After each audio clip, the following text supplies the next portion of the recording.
धन्यवाद इस सफल आयोजन के लिए।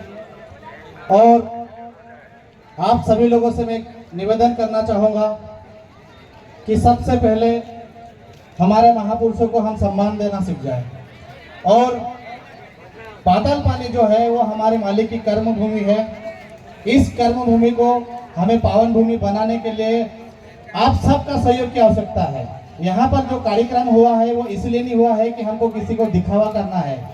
लगातार यहाँ पर अतिक्रमण, शोषण और पता नहीं क्या क्या चीजें होती जा रही है। उन सारी चीजों को लेकर हम यहाँ पर कार्यक्रम करते हैं ताकि शासन प्रशासन को उन मुद्दों से, उन घटनाओं से अवगत कराया जाए। जिस भवन में हमारा जो भोजन पानी बना है वो भवन भी आदिवासी नाम के, हमारे आदिवासी भवन के नाम से था, लेकिन आज उस भवन का नाम भी चेंज कर दिया है। तो सबसे पहले मैं कुछ नारे लगाने चाहूंगा, उसके बाद में हम बात करते हैं। हमू आखा, हमू आखा। यही तो दुख होता है कि पूरी ताकत हमको लगाना चाहिए हमारे समाज की एकता और यूनिटी को बनाने के लिए, लेकिन हमारी ताकत ही नहीं लग पाती है। हमू आखा, हमू आखा। जो जमीन सरकारी है, अरे जो जमीन सरकारी है, लेकिन अभी तो तार फेंसिंग हो गई है। हो गई कि नहीं हो गई? किस वजह से हुई है? हमारी अपनी कमी की वजह से। आप लोगों से हम बार बार निवेदन करते हैं कि आप लोग हमारे साथ में बैठिए, संवैधानिक चीजों को समझिए, लेकिन नहीं, वो चीजें नहीं हो पाती है। समस्या सबके साथ में होती है भाइयों। आपको अपने घर से निकलना पड़ेगा। जितनी मेहनत से, शिद्दत से ये जो युवा आपके साथ में बैठे हैं, जो पीला गमछा जो सिर पे बांधे हुए हैं, सफेद गमछा जो सिर पे बांधे हुए हैं, ये इसलिए नहीं है कि इनको किसी प्रकार का लाभ है या लोभ है, ऐसा कुछ भी नहीं है। ये अपने समाज की जो समस्या है उस समाज को अच्छे से जानते हैं, समझते हैं। आज के परिवेश में जो सरकार है वो सरकार हमारे अधिकारों के साथ में क्या क्या खिलवाड़ कर रही है, उन सारी समस्याओं को जानते हैं। इसलिए आपसे बार बार निवेदन करते हैं, आपके हाथ पैर जोड़ते हैं कि आप समाज में आपका एक अंश दीजिए, हम आपको 100 गुना ताकत देंगे। लेकिन वो ताकत आपको आपसे हमको चाहिए, लेकिन वो ताकत आप लोगों से नहीं मिल पाती है। हर बार हम आपसे अपेक्षा करते हैं कि हमारा समाज एक मंच पे बैठने की कोशिश करेगा। आपके लिए हम जितना भी कोशिश करें, प्रयास करें, लेकिन आप बैठते ही नहीं हो। क्या कारण है भाई ऐसा? जिन महापुरुषों ने अपना खून बहाया आपके लिए, जिसकी वजह से हमारे पास 1-1, 2-2 बीघा जमीन है, आज उस मालिक के दरबार में बैठने के लिए हमारे पास जमीन नहीं है। इस दरबार में बैठने के लिए हमारे पास 1 इंच भी जमीन नहीं है। कल भी हमने एसडीएम साहब को यहाँ से पूरा घुमाया था, आप लोगों ने देखा होगा। लेकिन एक भी सरपंच, एक भी नेता हमारे साथ में खड़ा नहीं होता है, क्योंकि इस जमीन को बचाने के लिए आप सबकी आवश्यकता है। क्या ये जमीन हमको चाहिए कि नहीं चाहिए? पूरे देश में टंटे भील का एक ही मंदिर है, बताइए कहां पर है? आधे लोगों की आवाज तक नहीं निकलती है। पूरे देश के लोगों को मालूम है कि टंटे भील को जबलपुर में 1890 में जब फांसी दी गई थी तो उनकी जो डेड बॉडी है, ऐसा कहा जाता है कि पाताल पानी में फेंकी गई थी। फांसी देने के बाद में हमारे महापुरुषों के साथ में कितना अन्याय हुआ है, एक भी नेता कभी विधानसभा में प्रश्न नहीं उठाता है। आज तक ऐसा कोई माई का लाल पैदा नहीं हुआ है जिसने ये नहीं पूछा सरकार से कि मेरे मालिक की डेड बॉडी किधर है। हमको सबको मालूम है कि टंटे भील का यहाँ पर मंदिर है। आज जो रेलवे प्रशासन ने टंटे भील के नाम का एक बोर्ड लगा रखा था, आज वो बोर्ड भी गायब हो गया है। ये हमारी सब लोगों की ये नाकामी है कि हमारे मालिक का धीरे धीरे यहाँ से अस्तित्व खत्म किया जा रहा है और हम हमारे वर्चस्व की लड़ाई लड़ने के लिए आपस में लड़ रहे हैं। आज हम आपके लिए यहाँ पर बैठने की व्यवस्था करी, लेकिन आपको तो डीजे पे नाचना है। अगली बार आप सभी लोगों से हम निवेदन है कि हमारे समाज की जो परंपरा है, जो रीति रिवाज है, वो डीजे नहीं है। तो आप क्या ऐसे डीजे को मंजूरी दोगे क्या? हमें डीजे की आवश्यकता कतई भी नहीं है। हमें आज नाचना नहीं है, वो समय नाचने का नहीं है। आज हमारे हक अधिकार के लिए लड़ना है, क्योंकि अभी आपने देखा माननीय सुप्रीम कोर्ट का जजमेंट क्या है।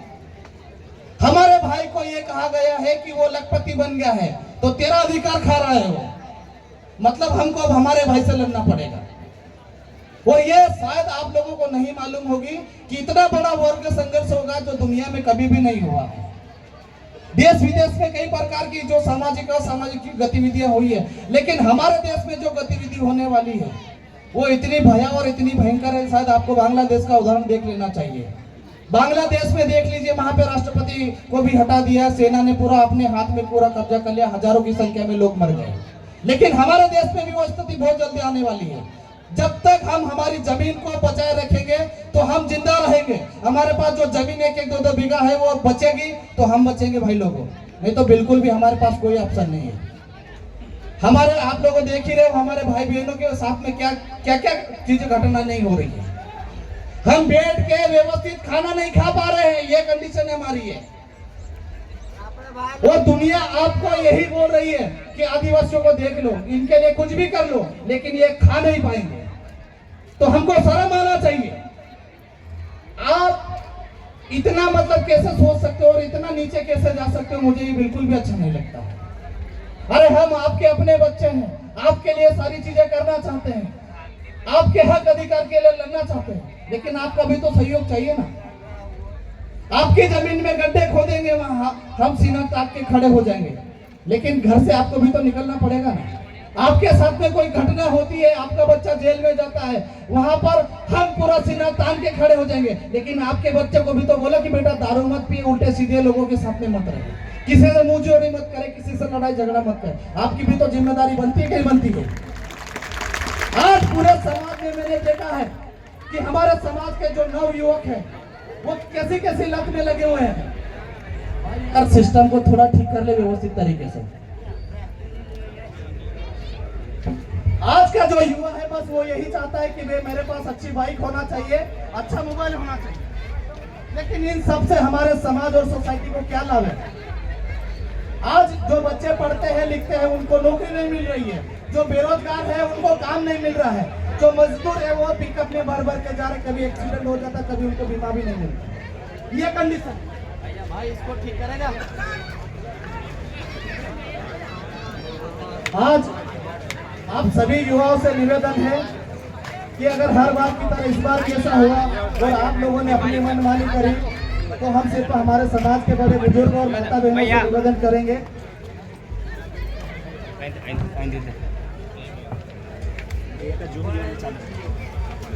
हेलो,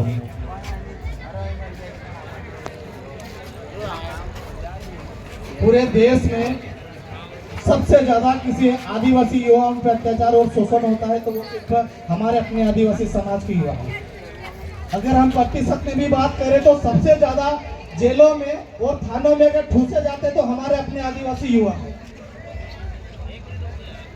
एक छोटा सा प्रकरण अभी भी आप लोगों को बता दूं कि जो चोरन में जो वारदात हुई, उस वारदात में भी हमारे लोगों को जबरदस्ती उठाकर लेके आ गए।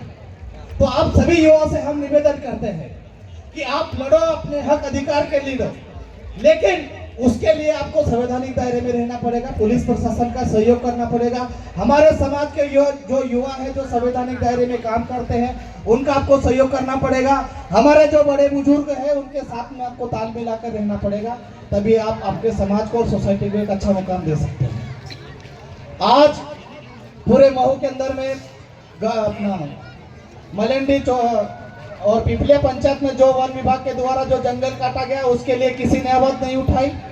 हमारे बावड़े और उधर तार फेंसिंग कर दी गई। 20-20 साल 50-50 साल से जो खेती बाड़ी कर रहे किसान थे, हमारे आदिवासी किसान, उनके खेतों पर बुलडोजर चला दिया गया, बड़े बड़े गड्ढे खोदे।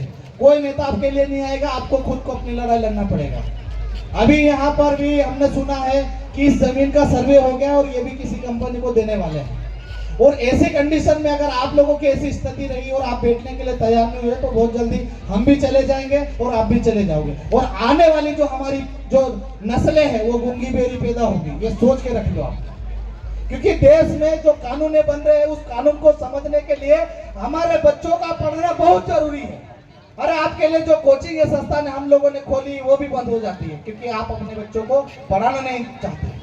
आपका बच्चा घर में आपके सामने पलंग पे बैठ के सिगरेट पी रहा है, आप दो बात उसको नहीं बोल पा रहे हो। ये हमारे समाज के लिए सबसे बड़ी दुर्भाग्य की बात है। और इस सारी व्यवस्था को बंद करने के लिए मेरे समाज के बड़े बुजुर्ग को आना पड़ेगा, और हमारी जो ग्राम व्यवस्था है, जो हमारी ग्राम सभा है, उन ग्राम सभा को हर गांव में लागू करना पड़ेगा।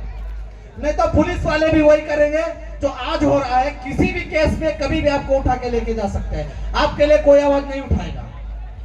और आज से हमने भी ये प्रण लिया है कि जो युवा साथी जो उल्टी सीधी गतिविधियों में जो शामिल हो रहे हैं, ऐसे युवा को हम कतई हमारे साथ में नहीं रखेंगे, क्योंकि जब तक समाज से गंदगी दूर नहीं होगी, जब तक समाज का भला नहीं हो सकता। और भला करने के लिए चाहे हमको 10 लोगों की बलि देना पड़े तो हम देने के लिए तैयार है, उसमें भले मैं क्यों ना हूं। अगर मैं गलत हूं तो मुझे भी फांसी चढ़ा दो, उसमें कोई दिक्कत नहीं है। साथियों, ये सिर्फ हमारे समाज की बात नहीं है, हर समाज में ये सारी चीज होती है। हमारे ओबीसी वाले भाइयों के साथ में भी हो रहा, हमारे एसी वाले भाइयों के साथ में भी ऐसा ही हो रहा। तो बताइए कि देश को आजाद होने के 70 साल हो गए हैं, आज भी हमारा समाज हाशिए पे क्यों खड़ा है? वो जितनी भी जो शासन प्रशासन नीति निर्देशन जो लेकर आते हैं, वो सबसे ज्यादा हमारे लिए लेकर आते हैं। उसके बाद में भी सबसे ज्यादा गरीब, लाचार, बेबस हम ही है। शिक्षा का स्तर सबसे ज्यादा कम है हमारे समाज में। ऐसा क्यों?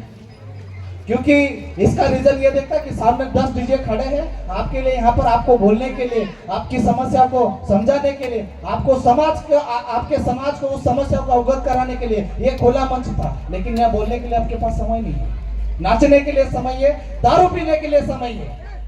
लेकिन आपको अपने समाज को, अपने घर परिवार को बताने के लिए कि मैं मेरे समाज का बेटा हूँ और मैं समाज को समय देना चाहता हूँ, मेरा तन मन धन, मेरी शिक्षा मेरे समाज को देना चाहता हूँ, ये चीज हमारे युवाओं में नहीं है। इसीलिए अन्य समाज के लोग नेता बनते हैं और हमारे पे राज करते हैं, और हम 5 साल के लिए वोट दे देते हैं और उसके बाद में उनकी डेलों पर ठोकरें खाते फिरते हैं। इसीलिए आज हमारे मालिक का मंदिर नहीं बना है। यहाँ पे हम कम से कम 7-8 सालों से लगातार प्रयास कर रहे हैं। जैसे तैसे मालिक के नाम से टंटिया भील रेलवे स्टेशन का नाम हुआ है, और आज भी हमारा संघर्ष जारी है कि भगवान टंटिया भील की जो कर्म स्थली पाताल पानी, उसको पर्यटक की जगह हम सिर्फ टंटिया भील के नाम से जानना चाहते हैं, जिसमें आप सबका सहयोग होना चाहिए। हमारे समाज के जितने भी जो सदस्य है, सरपंच है, प्रतिनिधि है, अनाउंस कर दूं है, मेरा थोड़ा नाम सुनील है, तो एक बार अनाउंस कर दो।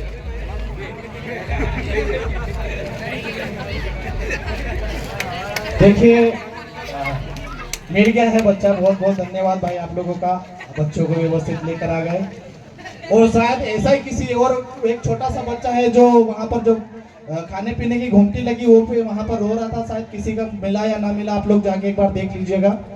तो साथियों, आप सभी युवाओं से हम निवेदन करते हैं कि जो आप में जितना जो जोश जुनून आपने दिखाया है वो काबिले तारीफ है। हम आप सभी का आभार व्यक्त करते हैं, लेकिन आप लोगों को सहयोग करना पड़ेगा, तभी हमारे समाज में बदलाव आएगा। और बदलाव, हमारे हक अधिकार, ये सारी व्यवस्थाएं तभी होगी जब हम एक जाजन पे बैठेंगे, हर समस्याओं को बैठकर उसका निराकरण करेंगे। अभी इस कार्यक्रम के लिए लगातार हम एसडीएम साहब के साथ में बैठे, एडिशनल एसपी साहब के साथ में बैठे, तहसीलदार साहब के साथ में बैठे, यहाँ तक कि हमारे गांव के सरपंचों के भी साथ में बैठे, और इस कार्यक्रम को आप लोगों ने, सब लोगों ने सफल बनाया। इसलिए हमारे गांव की जितनी भी जो समस्या है, हम सबको आपस में बैठना पड़ेगा और समस्याओं का समाधान हमको खुद को करना पड़ेगा। हम किसी नेता के भरोसे नहीं बैठ सकते। आज अगर किसी नेता के भरोसे बैठते तो हमारा जो मंदिर है अभी तक बन जाना चाहिए। कई समाज के नेता बने, लेकिन हमारे मालिक का मंदिर नहीं बन पाया। इसका मेन कारण ये है कि हमारी जो सामाजिक एकता है, वो सामाजिक एकता कभी दिखाई नहीं देती है। क्योंकि देखो, आपके लिए भोजन रखा था हमने, हमारे से जितना बना, हमारे समाज के जो जितने भी लोगों ने हमें सहयोग दिया, उसके माध्यम से हमने आपके लिए पोहा रखा, वो पोहा भी हम बैठ के नहीं खा पाए। ये सबसे बड़ी हमारी समस्या। यहाँ पर मीडिया आती है ना, इंटेलिजेंस ब्यूरो के लोग आते हैं, क्राइम ब्रांच के लोग आते हैं, और वो हमारी छवि लेकर जाते हैं कि इनके लिए इनके समाज के लोग व्यवस्था करते हैं, वो भी बैठ के नहीं खा पाते। ये हमारी सबसे बड़ी समस्या है, और हम लोगों को यही दिखाना चाहते हैं। आप सभी भाई लोगों से हम निवेदन करते हैं कि ये जो परंपरा है इसको बदलना पड़ेगा। ढोल मांझे ताशे हमारे हैं, हमारा जो हथियार है वो सिर्फ धनुष है, फालिया है और गोपन है। अगली बार हमारा जो कार्यक्रम है उस कार्यक्रम में हमको यही लेके आना है, और अगली बार कार्यक्रम में डीजे पूर्ण तरीके से प्रतिबंधित रहेंगे, ढोल मांझे ताशे, और उसी के साथ में हम कार्यक्रम करेंगे। क्योंकि अनुशासन में जितना रहेंगे, शासन प्रशासन हमारे लिए उतनी अच्छी योजना लेकर आएगी और उतना हमको सहयोग करेगी। और मुझे उम्मीद और आशा है कि माननीय एसडीएम साहब इस जो जमीन वाला जो मुद्दा है उसको संज्ञान में लेंगे, और माननीय विधायक मैडम भी इस मामले को संज्ञान में ले चुकी है। और यहाँ का जितना भी जो प्रशासन है उनसे भी हम निवेदन करते हैं कि जो मांगलिक भवन है वो आदिवासियों के नाम से था, उसको आदिवासियों को हमारी जो कमेटी है उसको दिया जाए। और जो पाटल पानी के जो भूमि है इसको पूर्ण तरीके से टंटे भील के नाम से विकसित किया जाए, जिसे यहाँ पे आने वाले 4 दिसंबर को शहादत दिवस में यहाँ पे जो प्रतिवर्ष मेला लगता है टंटे भील का, वो मेला व्यवस्थित तरीके से लगा जाए और जितना भी जो निजीकरण यहाँ पे हुआ है उसको हटा दिया जाए और इस जमीन को खाली करा के लिए यहाँ के जो आदिवासी समाज, पूरे देश के जो आदिवासी समाज है उस समाज को ये एक स्थान टंटे भील के नाम से दिया जाए। और इसी के साथ में आप लोगों ने सभी ने मुझे बहुत ध्यानपूर्वक सुना और हमारे जितने भी जो सहयोगी हैं प्रत्यक्ष रूप से हमारे समाज और सोसाइटी को जिन्होंने सहयोग किया, सबका नाम लेना पॉसिबल नहीं है, लेकिन हम तहे दिल से उनका धन्यवाद करते हैं और साथ ही साथ उनका अभिवादन करते हैं। उनके सहयोग से ये सफल कार्यक्रम हुआ और मेरे समाज के एक एक छोटे बड़े बुजुर्ग और माता बहनों से कभी मैं आभार करता हूं कि उन्होंने हमको समय दिया, हमारे समाज को समय दिया और यहाँ पर आए और मालिक के दर्शन किए। आप सभी का आभार और जोहार। जय आदिवासी, जय भील प्रदेश।